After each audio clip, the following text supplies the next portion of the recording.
Inireklamo na ng DPWH sa ombudsman ng 4 na contractor at 20 dating empleyado nito na may kaugnayan umano sa manumalyang flood control project sa Bulacan. Kasama dyan ang mga tinaguriang BGC boys. Si Bernard Ferrer sa report. Open and shut case ang mga ito. Mismong si DPWH Secretary Vince Dizon ang nagsampa sa ombudsman ng reklamo laban sa 4 na contractor at 20 opisyal ng DPWH. Kaugnay pa rin yan sa umuning maanumalya at pakalpak na flood control project sa Bulacan na una nang nabisto ni Pangulong Ferdinand R. Marcos Jr.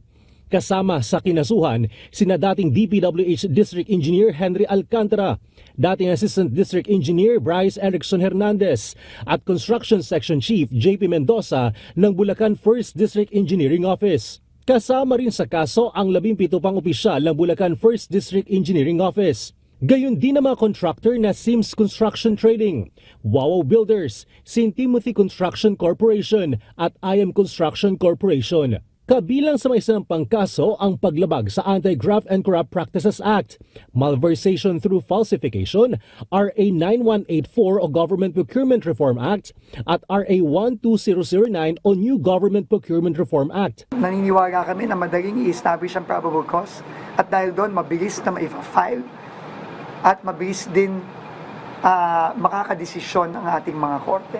Ganun po kakampante ang ating mga abogado dahil sa klarong-klarong ebidensya na nandito sa complaints na ito. Kung mapatunayang nagkasala ang mga nasasangkot, posible silang maharap sa habang buhay na pagkakakulong. Paano naman kaya ang mga politikong dinadawit? Iiwan na po natin ang mas malawakang investigasyon sa Independent Commission. Tayo po ay nakafocus sa DPWH at sa mga kontratistang nakipagkontrata sa DPWH. Ang DPWH ang magiging resource agency sa Independent Commission. Naniniwala sa Secretary Dizon na posibleng may mas malalaki pang personalidad ang nasa likod ng umano'y pagnanakaw ng pondo ng flood control projects. Kaya tuloy lang sila sa pangangalap ng ebidensya. Maliban sa pananagutan sa batas, layunin din ng DPWH na mabawi ang mga pondo sa mga ghost project. Binabante na rin ng DPWH ang mga opisyal na nadadawit sa issue para hindi sila makapanghimasok sa mga dokumento at investigasyon.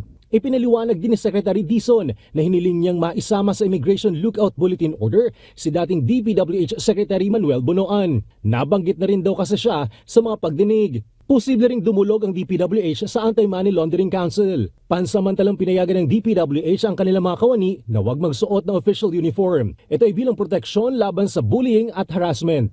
Panawagan ni Secretary Dizon sa publiko, huwag lahating korap ang mga empleyado ng DPWH. Bernard Ferrer para sa Pambansang TV sa Bagong Pilipinas.